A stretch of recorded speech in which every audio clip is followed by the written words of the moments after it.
Estrella, estudiante de la carrera de Ingeniería Civil en la Universidad Autónoma de Santo Domingo Oeste. Actualmente estoy cursando la asignatura de Cálculo 2 con el profesor Juan Toribio Milanés. Este video pertenece a lo que es un proyecto de dicha asignatura y el tema que estaremos abordando más adelante es el criterio de la integral en series sobre el campo de los números reales. El objetivo en este video es establecer la convergencia o divergencia de una serie mediante el criterio de la integral, así como también demostrar dicho teorema, recordar otros teoremas pertenecientes a capítulos o cursos anteriores, el análisis de las gráficas perteneciente a los ejercicios que posteriormente estaremos desarrollando, pues la solución obviamente de dichos ejercicios, y aproximar la suma de la serie que converjan. Estos son los ejercicios que durante este video se estarán desarrollando. Bueno, acá también podemos ver el número 1. Y bueno, pues estos ejercicios fueron sacados de la sección 7.3 del libro de cálculo esencial de los autores Larson, Robert y Bruce Ewald. En primer lugar, ¿qué es el criterio de la integral? El criterio de la integral es un criterio que nos ayudará a determinar si una serie converge o diverge al compararla con una integral impropia, que es algo que ya sabemos encontrar. Dicho esto, pues procedamos con dicho criterio. Mira, si f es positiva, continua y decreciente, para x mayor o igual a 1 y a su n es igual a f de n, o sea, la función evaluada en n, entonces la sumatoria desde n igual a 1 hasta el infinito de a su n y la integral impropia de f de x por su respectivo diferencial de x nos dice o ambas convergen o ambas divergen. Para ello vamos a suponer que tenemos esta serie, lo cual es la serie de la sumatoria de n igual a 1 hasta el infinito de 1 sobre n cuadrado más 1. Y viendo acá que por acá tenemos el criterio, nos dice que a su n es igual a la función evaluada en n. Bueno, pues simplemente aquí cambiando lo que es la n por x, tenemos esta integral impropia, donde lo que hicimos fue tomar el a su n de esta serie que dijimos que era igual a ese f de n y bueno, pues cambiar a la variable x para así tener un f de x y aplicarle lo que es una integral impropia para determinar la convergencia o divergencia de esa integral. Entonces, si esta integral impropia converge, pues esta serie va a converger. Si esta integral impropia diverge, pues esta serie va a diverger. Un momento. Fíjense que para poder utilizar este criterio hay ciertas condiciones que la función debe de cumplir. Lo primero es que la función debe de ser positiva. Lo segundo es que debe de ser continua y que también debe de ser decreciente en lo que es este intervalo de 1 a infinito, o que es lo mismo para todo x mayor o igual a 1. Entonces, analizando esta función, de hecho vamos a escribirla por acá, la función f de x. Si la vemos, esta función es positiva. Bueno, de hecho, esto se ve a simple vista, que en ese intervalo desde 1 al infinito, si evaluáramos cualquier número, simplemente las imágenes todas serían positivas, no habrían números negativos, lo que hace esta función en sí una función positiva. ¿Es continua? Bueno, eso también se ve a simple vista.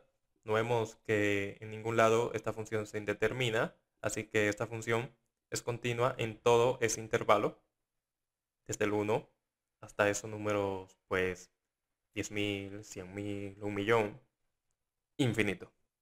Ahora lo que habría que analizar es si esta función es decreciente.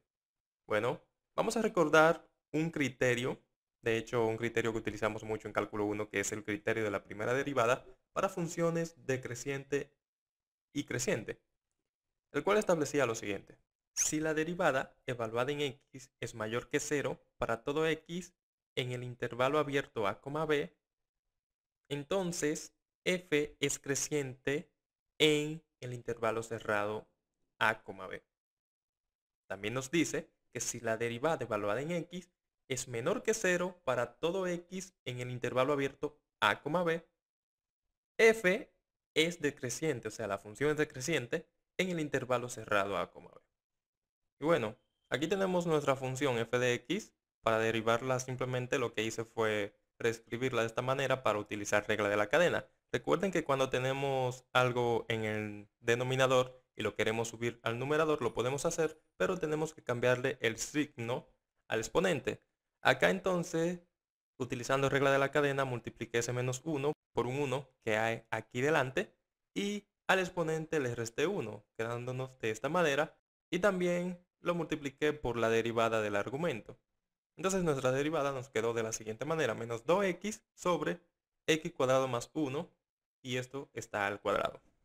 Una vez ya obtenido lo que es la derivada de esta función, ahora lo que vamos a hacer es acá simplemente a poner una recta para ver cómo se comporta la derivada de esa función en ese intervalo.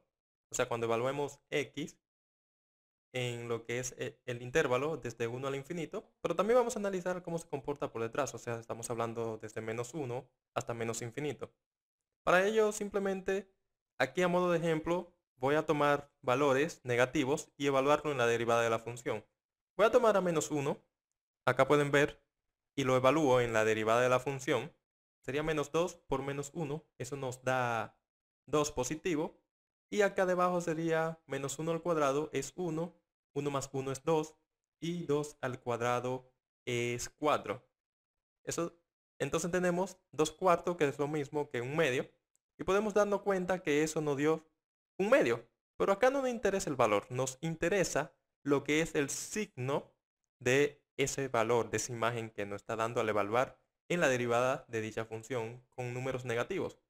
Si evaluáramos otro número, por ejemplo el menos 2, acá sería menos 2 por menos 2 sería 4, y acá nos daría otro valor. Pero lo que quiero que se fijen es que cualquier valor que tomemos desde menos 1 a menos infinito nos va a dar un número positivo. Es en esto que debemos de fijarnos. ¿Qué pasa cuando evaluamos en este intervalo que tenemos de la integral impropia de 1 al infinito? Bueno, mira, acá vamos a evaluar por simplemente a modo de ejemplo en 1. Tenemos menos 2 por 1 es menos 2, dividido entre 1 al cuadrado. 1 al cuadrado es 1, más 1 simplemente es 2, y 2 al cuadrado es 4. Tendríamos entonces menos 2 cuartos, y eso es igual a menos 1 medio. Esto quiere decir que al evaluar en 1 nos dio negativo. Fíjense que si evaluamos en 2, 3, 4, 5, cualquier valor desde 1 al infinito, eso nos daría resultados negativos. ¿Y qué nos dice el criterio? Mira, si tú evalúas la primera derivada en x y eso es menor que 0, para todo x en el intervalo abierto a, b, f es decreciente en el intervalo cerrado a, b. Eso quiere decir que desde 1 al infinito, o hasta un valor n, esa función está decreciendo. Ahora vamos a dirigirnos al programa de GeoGebra para afianzar todo lo que hasta ahora hemos dicho. Vamos a llevarnos lo que es esta función para graficarla, y pues vamos. Y bueno, como pueden visualizar, ahora me encuentro en la graficadora y calculadora GeoGebra. Vamos entonces a poner nuestra función, que era f de x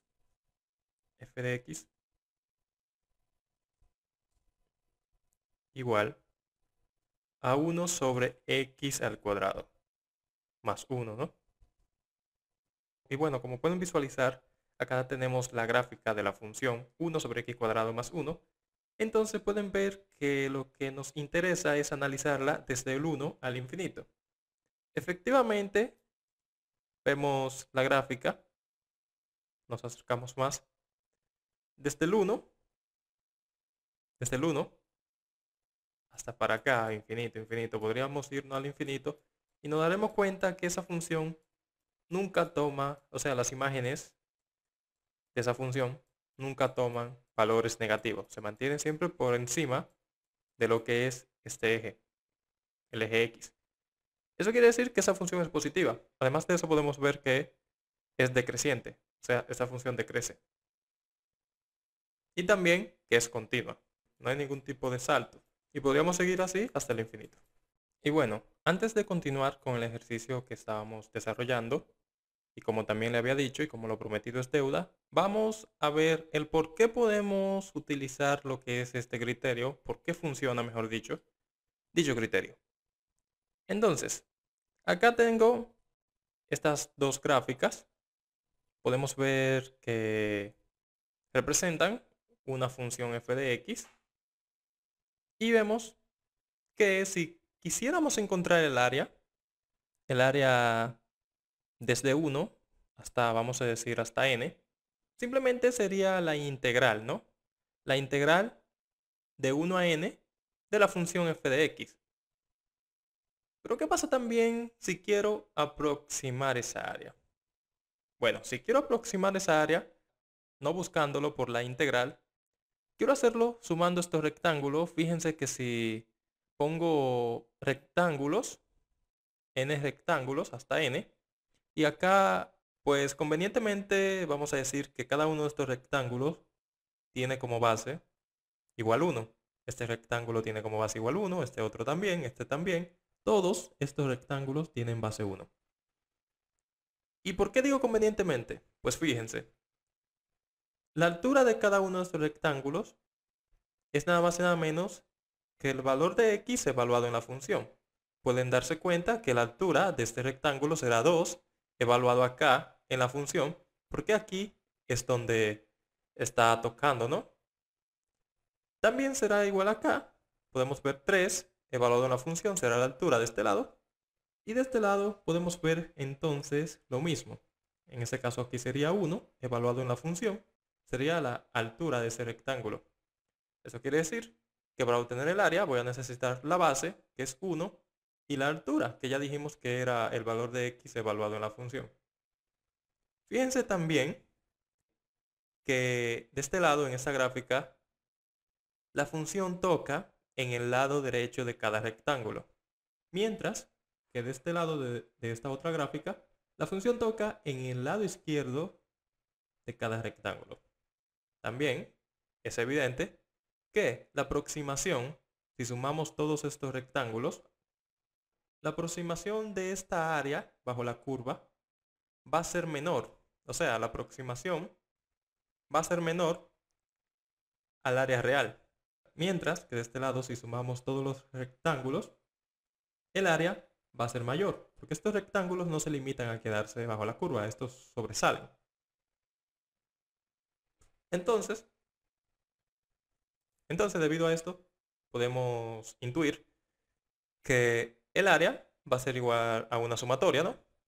De la base por la altura. En este caso acá, el área del primer rectángulo va a ser base 1 por la altura, que sería la función evaluada en 2, lo que toca acá. Pueden ver que ese es 2. Más base 1 por la función evaluada en 3. Punto, punto, punto, más base 1 por la función evaluada en n. Indicando estos puntos que acá en medio hay más valores, ¿no? De este lado pasa lo mismo.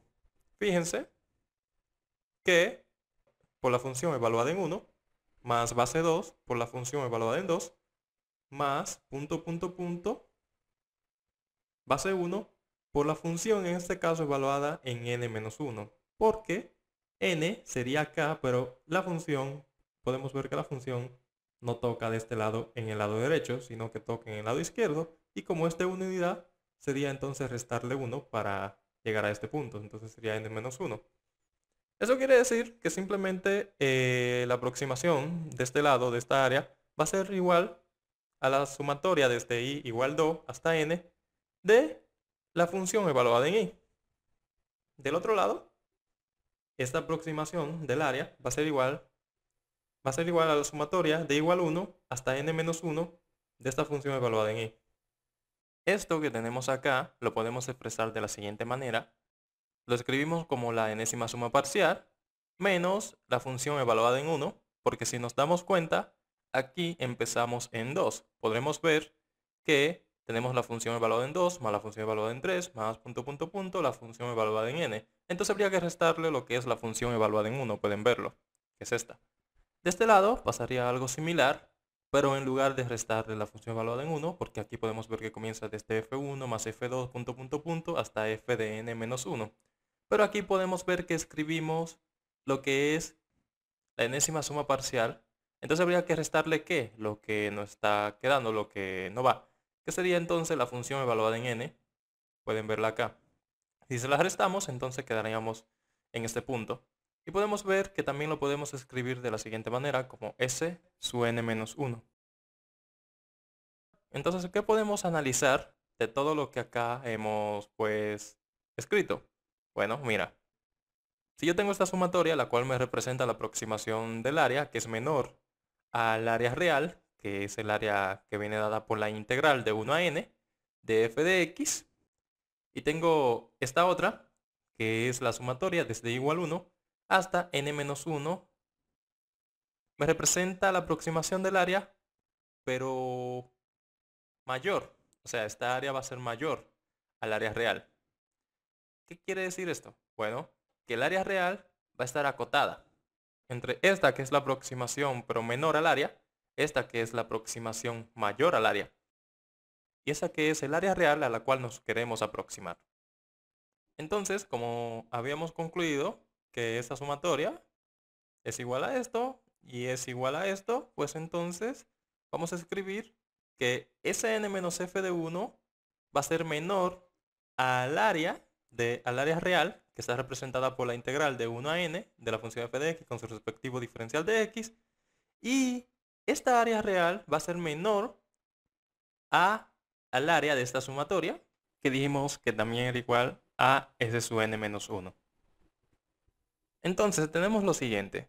Ahora suponiendo que la integral del 1 al infinito de la función f de x con su respectivo diferencial de x converge y converge a un valor L, se sigue que para todo n mayor o igual a 1, ese n menos la función evaluada en 1 es menor a ese valor L.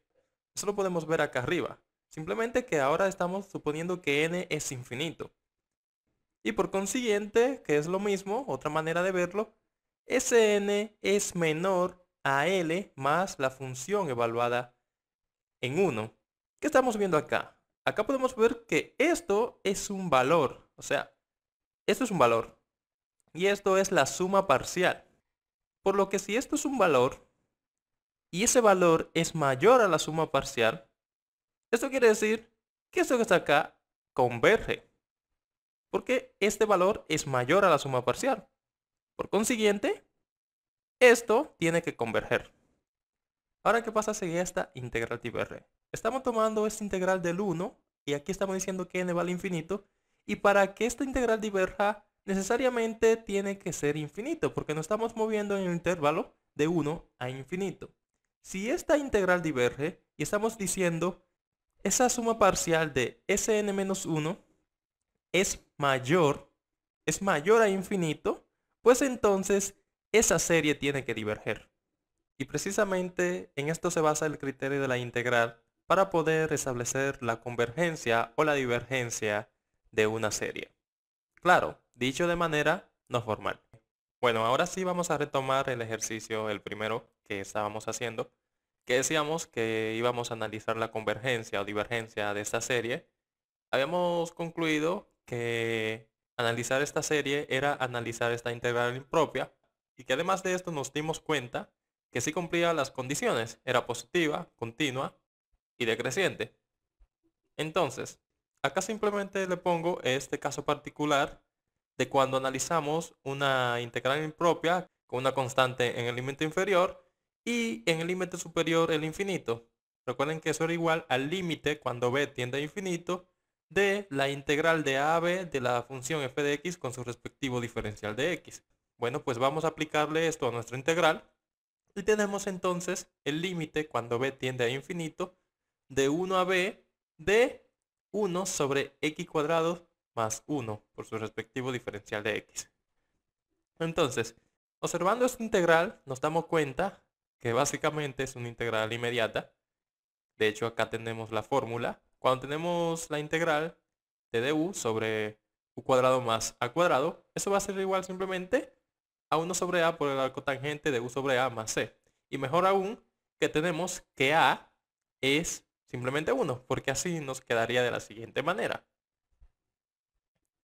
Igual al límite cuando b tiende a infinito de el arco tangente de x evaluado de 1 a b. ¿Y por qué? Porque miren, fíjense, 1 sobre a sería 1 sobre 1 y por el arco tangente de u sobre a, que sería simplemente x sobre 1. Nos quedaría arco tangente de x.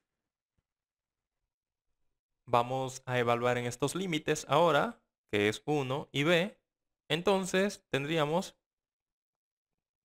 que eso sería igual al límite cuando b tiende a infinito del arco tangente de b menos el arco tangente de 1. Pero por una propiedad que todo el mundo conoce, que es el límite de una suma es igual a la suma de los límites, el límite de una resta es igual a la resta de los límites, etcétera, podemos ver que entonces va a ser igual al límite cuando b tiende al infinito del arco tangente de b menos el límite cuando b tiende al infinito del arco tangente de 1. Vamos a tomar una calculadora y vamos a calcular el arco tangente de 1 porque sabemos que el límite de una constante es igual a esa misma constante. Como pueden ver, este arco tangente de 1 no depende de acá, de lo que es b. Pero este sí.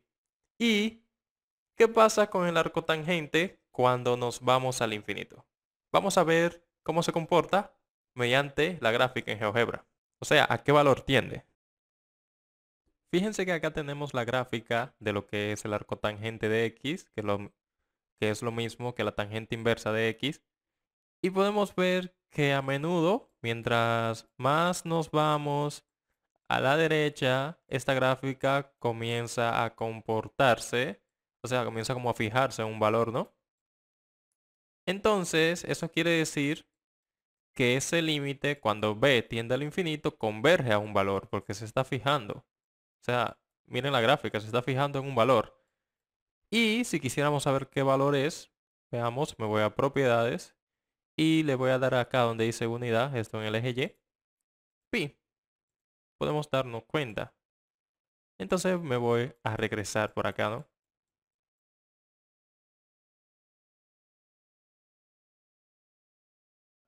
Fíjense que ese valor que tengo aquí encima es pi. Y a menudo que me voy alejando, o sea, me voy a la derecha, a la derecha, a la derecha, podemos ver que la gráfica se está fijando en el centro.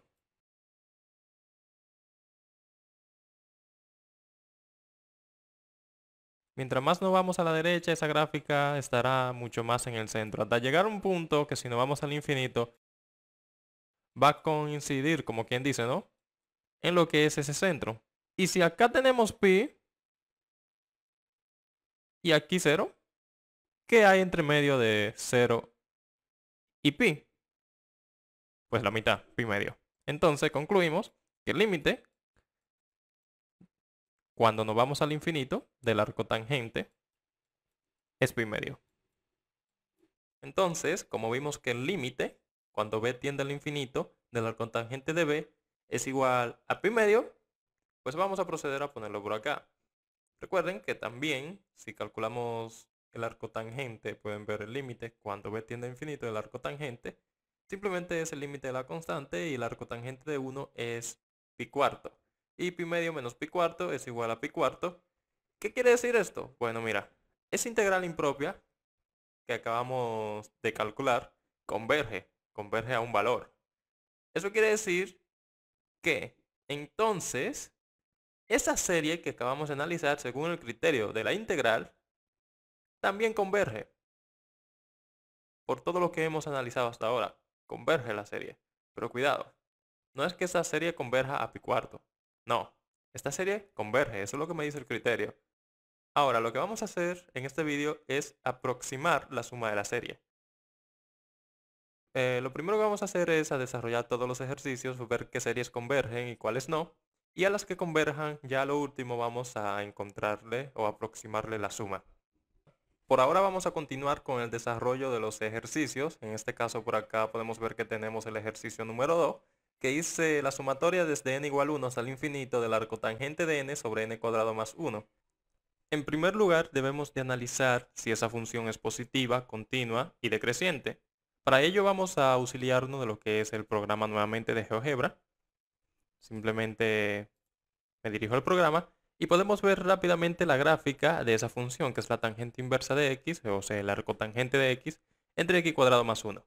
Podemos ver que esa gráfica, desde 1 al infinito, que es el intervalo que debemos de analizar, podemos ver que esa función efectivamente es decreciente, también que es positiva, por todo lo mencionado anteriormente, claro, y es continua. Teniendo esto en mente, entonces podemos proceder a lo que es utilizar el criterio de la integral. Y bueno, ya viendo la gráfica también podemos intuir algo, ¿no? Y bueno, de regreso a nuestro ejercicio, tenemos que analizar la convergencia o divergencia de esta serie. Va a ser lo mismo que analizar la convergencia o divergencia de esta integral impropia. Bueno, pues acá tenemos que nuestro a sub n, que es igual a nuestro f de n, es igual a la cotangente de n dividido entre n cuadrado más 1. Y cambiando la variable n por x, tenemos a la cotangente de x sobre x cuadrado más 1. Entonces tendríamos la integral impropia que le había mencionado, que es esta. Por lo que eso va a ser igual al límite cuando b tiende a infinito de 1 a b del arco tangente de x sobre x cuadrado más 1. Ya vamos un poco rápido porque fue explicado anteriormente el cómo hacer este proceso, ¿no? Entonces vamos a tomar una sustitución acá, convenientemente, porque podemos ver que podemos tomar como u ese arco tangente de x, pero recordando esto. Miren, tenemos que si tomamos como u el arco tangente de x, entonces la derivada, vamos a recordar a qué es igual la derivada del arcotangente de x. Bueno, la derivada del arcotangente de u es igual a du sobre 1 más u cuadrado. Eso quiere decir que la derivada del arcotangente de x va a ser igual a dx sobre x cuadrado más 1. Y acá simplemente despejando de x, tenemos que va a ser igual a x cuadrado más 1 por du. Vamos a sustituir en lo que es nuestro integral. Tenemos entonces que eso sería igual al límite cuando b tiende a infinito de 1 sobre b a lo que es este arco tangente de x, pero que concluimos que era u, por dx. Dx concluimos que era x cuadrado más 1. Dx concluimos que era x cuadrado más 1 por du. Pueden ver lo que lo sustituimos aquí en nuestra integral. ¿Eso dividido entre quién? Bueno, eso dividido entre esto. Podemos verlo acá. Podemos ver también que esto se cancelaría con esto y simplemente nos quedaría el límite cuando b tiende al infinito de 1 sobre b de la integral de u por du. La integral de u por du es simplemente u cuadrado sobre 2, más una constante de integración, ¿no? En este caso, pues, saqué en ese caso, saqué el 1 medio fuera y me quedo con el u cuadrado. Entonces tenemos el límite cuando b tiende a infinito de 1 medio de u cuadrado. Ahora vamos a evaluar en estos límites que son de 1 a b. Entonces tenemos 1 medio del límite cuando b tiende al infinito del arco tangente de b al cuadrado menos 1 medio del límite cuando b tiende a infinito del arco tangente de 1 al cuadrado. Recordemos que el límite cuando b tiende al infinito del arco tangente, lo vimos en el ejercicio anterior, era pi medio. Y que el límite cuando b tiende al infinito del arco tangente de 1 era pi cuarto. Eso quiere decir que esto va a ser simplemente entonces 1 medio de todo esto que está acá, que es pi medio al cuadrado, menos pi cuarto al cuadrado. Y veamos por qué está al cuadrado, ¿no? Porque tenemos que de este lado está al cuadrado. Eso es equivalente a 0.925. ¿Qué quiere decir esto? Bueno, ya sabemos muy bien lo que esto quiere decir. Que esa integral impropia converge. Y si la integral impropia converge, la serie también converge. Una serie que diverge. Continuamos con los ejercicios. Ahora este es el ejercicio número 3. Y tenemos la sumatoria desde n igual 1 hasta el infinito de 2n sobre n cuadrado más 1. Ya sabemos que la integral impropia será entonces la integral de 1 a infinito de 2x sobre x cuadrado más 1 por su respectivo diferencial de x. Tenemos entonces que esa integral va a ser igual. Tenemos que el límite cuando b tiende al infinito de 1 a b de 2x sobre x cuadrado más 1 por su respectivo diferencial de x. Bueno, eso va a ser igual si tomamos la siguiente sustitución, una sustitución simple de hecho. Tomamos como u igual a x cuadrado más 1 y la derivada de u simplemente sería 2x por dx, porque fíjense, 2x de x sabemos derivar bien, claro. Entonces despejando de acá a dx tendríamos que eso sería igual a du sobre 2. Entonces, ahora vamos a sustituir esto en nuestra integral. Bueno, tenemos que eso va a ser igual al límite cuando b tiende a infinito de la integral de 1 a b de que si esto es u, x cuadrado más 1 es u, pues vamos a sustituirlo acá, que es u. Y también vamos a sustituir dx. Dijimos que dx era du sobre 2x. Entonces sería du sobre 2x. Aquí podemos ver entonces que este 2x se cancelaría con este otro 2x. Y me quedaría lo siguiente. El límite cuando b tiende a infinito de 1 a b de du sobre u. Pero bien sabemos que esto es una integral inmediata que ya a esta altura de juego todo el mundo conoce. Eso es igual al logaritmo. Esa integral de du sobre u es igual al logaritmo natural de u. Eso quiere decir que vamos a tener que eso va a ser igual al límite cuando b tiende a infinito del logaritmo natural del valor absoluto de u evaluado de 1 a b. Ahora lo que vamos a hacer es a sustituir, ya que nuestra variable no es u, sino la x. Vamos entonces a sustituir aquí en la u nuestra variable original, la x. Y tenemos el límite cuando b tiende a infinito del logaritmo natural de x cuadrado más 1. Acá ya podríamos quitar el valor absoluto, pero creo que lo dejé. Sí, definitivamente lo dejé. Y bueno, evaluado de 1 a b. Aquí eso va a ser igual al límite cuando b tiende a infinito del logaritmo natural de x cuadrado más 1 evaluado de 1 a b, pues eso es igual a ¿qué? Al límite cuando b tiende a infinito del logaritmo natural de b cuadrado más 1 menos el límite cuando b tiende a infinito del logaritmo natural de 2. ¿Por qué evaluamos en los límites? Veamos, evaluamos en b primero, entonces sería el logaritmo natural de b cuadrado más 1 y luego evaluamos en 1, sería entonces el logaritmo natural de 2.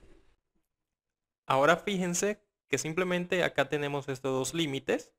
Aquí podemos ver que el límite de una constante es igual a la misma constante de este lado. Entonces el logaritmo natural de 2 ya es algo que podemos meter a la calculadora y saber cuánto nos da este límite. De este lado vamos a verlo de la siguiente manera. Miren, aquí tenemos el logaritmo natural de b cuadrado más 1 y b está tendiendo al infinito. Vamos a la gráfica para ver en GeoGebra qué pasa con esa función.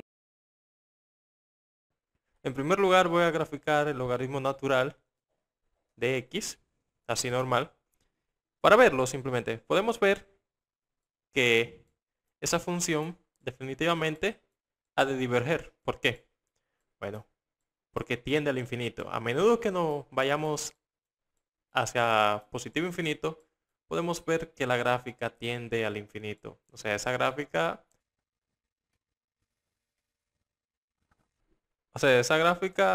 va a crecer indefinidamente. ¿Y qué pasa con el logaritmo natural entonces de x cuadrado más 1? Pues fijémonos. Pueden ver que tiene el mismo comportamiento que la gráfica del logaritmo natural.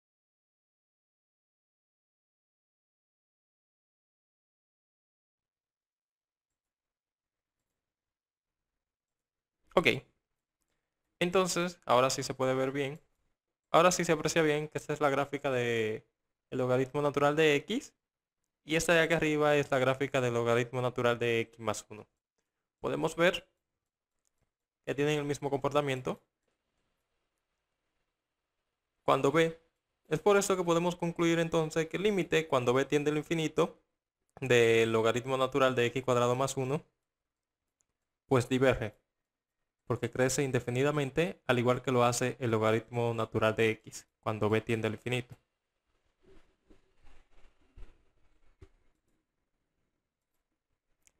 Pues entonces este límite diverge. Y si uno de los límites cuando estamos calculando la integral impropia diverge, pues entonces la integral diverge. Eso quiere decir que tendríamos infinito menos el logaritmo natural de 2. Aquí, como le digo, ya hace tiempo que debí quitarle el valor absoluto, pero por alguna razón se lo dejé al momento de hacer la diapositiva. Entonces tenemos que eso es infinito, por lo que diverge.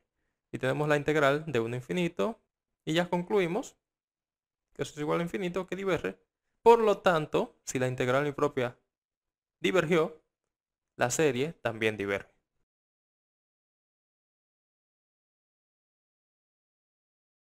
Bueno, y por último, pero no menos importante, tenemos este ejercicio, que es la serie de la sumatoria de n igual 3 hasta el infinito de 1 sobre el logaritmo natural de n por el logaritmo natural del logaritmo natural de n. Entonces, vamos a tomar ya la integral impropia, porque ya tenemos práctica en eso. Y tenemos que eso va a ser igual a la integral desde 3 al infinito de 1 sobre x por el logaritmo natural de x por el logaritmo de x y su respectivo diferencial de x, que no se puede quedar. Tenemos entonces, aplicándole el límite, ahora que eso va a ser igual al límite cuando b tiende a infinito de esa integral impropia que podemos ver ahí. Entonces, vamos a tomar la siguiente sustitución de manera eficaz. Tenemos que u va a ser igual al logaritmo natural de x, esto por acá, eso por acá. Entonces, la derivada del logaritmo natural de x es algo que ya todo el mundo conoce, que es igual a 1 sobre x por su respectivo diferencial de x. Aquí simplemente, despejando de x, vamos a tener que eso va a ser igual a x por du. Vamos a reemplazar entonces, en función de nuestra sustitución, acá en esta integral. Podemos ver entonces que reemplazando al logaritmo natural de x por u, tendríamos que acá sería u, sería x por u, y acá tendríamos entonces logaritmo natural de u. Pueden verlo, x por u, logaritmo natural de u.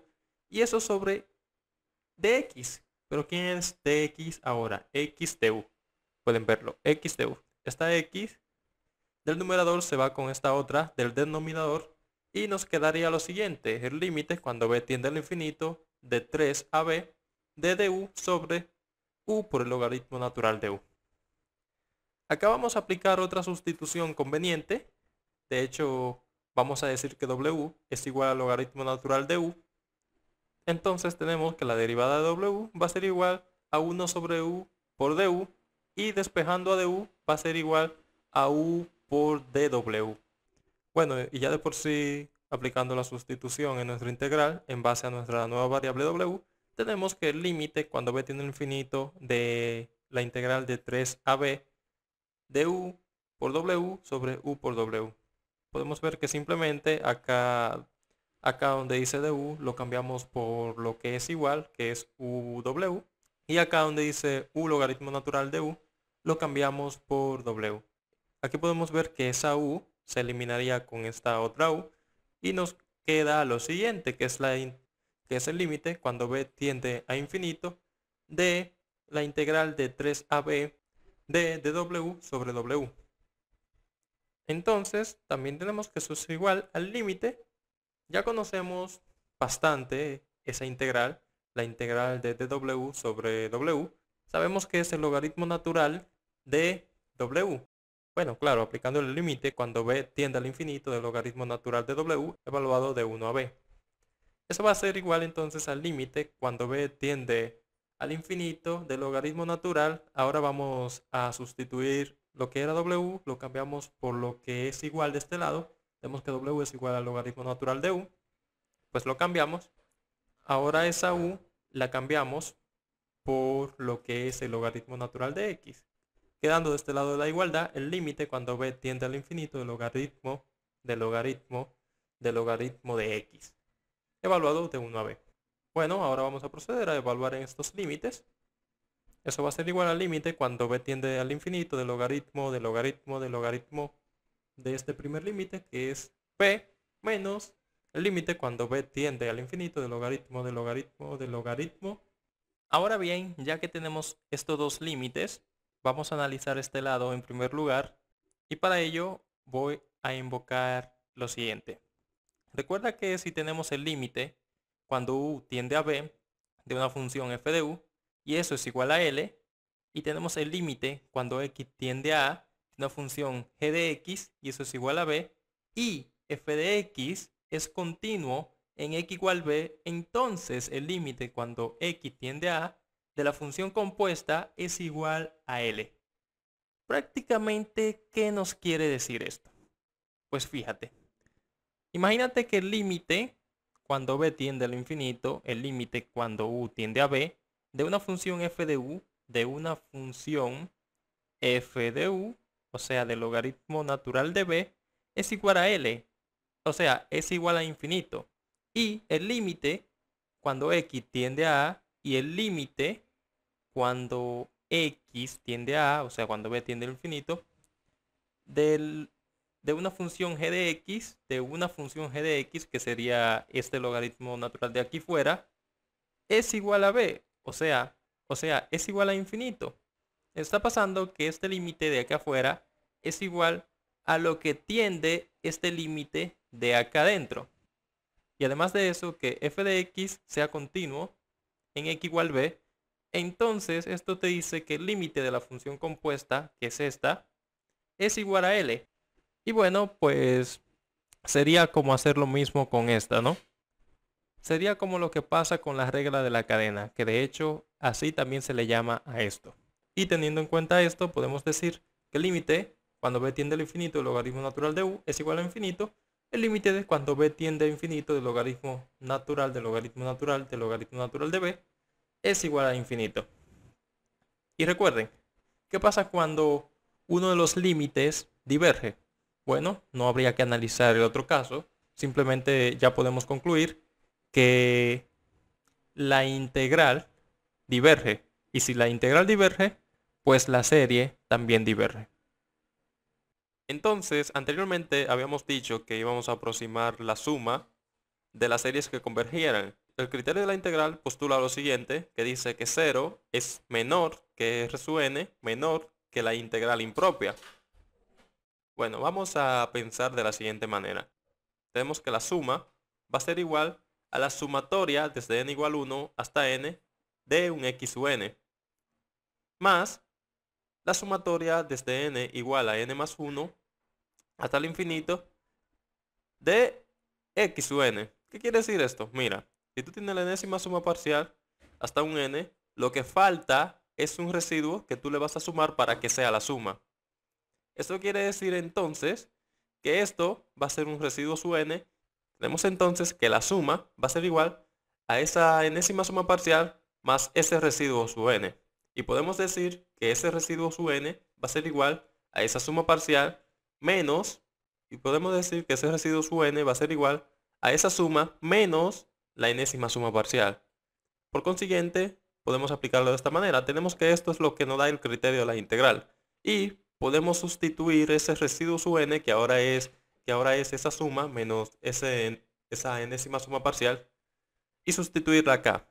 Sería entonces 0 menor que esa suma menos la enésima suma parcial, y eso a su vez menor que la integral impropia de 1 a infinito de f de x con su respectivo diferencial de x.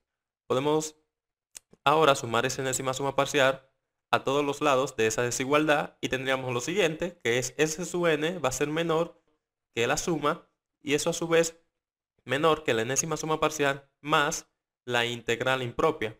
Esto ya lo calculamos en cada una de las integrales que convergían. Y tenemos entonces que la suma, esa suma que queremos saber y que vamos a aproximar, va a estar acotada.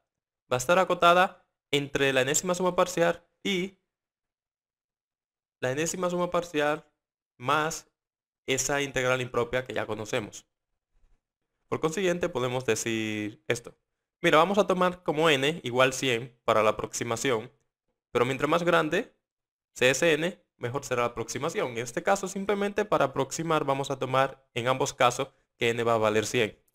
Entonces, recuerden que las series que convergieron fue esta, que era la sumatoria desde n igual 1 hasta el infinito de 1 sobre n cuadrado más 1, y esta otra, que era la sumatoria desde n igual 1 hasta el infinito del arco tangente de n. Por consiguiente, teníamos que esa integral impropia resolverla nos dio pi cuarto.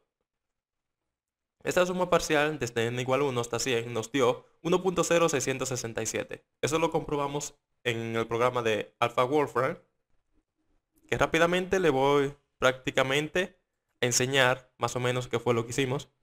Acá estamos en el programa, tomamos el lenguaje natural del programa y método con símbolos matemáticos. Entonces teníamos que era la sumatoria la sumatoria desde n igual 1 a 100 de 1 sobre n cuadrado. La sumatoria desde n igual 1 hasta 100 de 1 sobre n cuadrado. Claro, estamos haciéndolo acá en el programa porque tomamos 100 términos y saben que eso va a ser muy extenso. Entonces le vamos a dar a eso, que eso es igual. Vamos a ver qué cantidad nos arroja el programa. Bueno, ya yo se lo había puesto anteriormente cuál era. Aquí está pensando, está calculando. Y pueden ver que eso da una aproximación de 1.0667. Simplemente por aproximarlo con 4 decimales después del punto. Entonces, regresando acá, podemos ver que 1.067 es menor la suma de esta serie. Y eso a su vez es menor a 1.0667 más pi cuarto, que era el resultado de la integral impropia. Y así podemos ver que hemos aproximado la suma de esta serie. Porque la suma de la serie se encuentra acotada por estos dos valores. La suma existe en medio de ellas dos. Lo mismo hicimos con lo que es la sumatoria desde n igual 1 hasta el infinito del arcotangente de n sobre n cuadrado más 1. Pues simplemente evaluamos esta serie desde n igual 1 hasta 100 del arcotangente de n sobre n cuadrado más 1 en el programa y dijimos que esto va a ser menor a la suma de la serie y a su vez la suma de la serie va a ser menor a lo que es la sumatoria desde n igual 1 hasta 100 del arcotangente de n sobre n cuadrado más 1 más 0.925, que es el resultado que nos dio la integral impropia de esa serie. Y el resultado al evaluar esa serie en el programa fue de 1.1200 y dijimos que eso iba a ser menor a la suma de la serie, que es una suma infinita, y a su vez iba a ser menor 12.000 más 0.925, que es el resultado de la integral impropia de la serie. En conclusión, hemos cumplido con todos los objetivos trazados en este vídeo y para concluir y para celebrar vamos a citar las siguientes frases de Albert Einstein. Nunca consideres el estudio como una obligación, sino como una oportunidad para penetrar en el bello y maravilloso mundo del saber. El genio se hace con 1% de talento y un 99% de trabajo.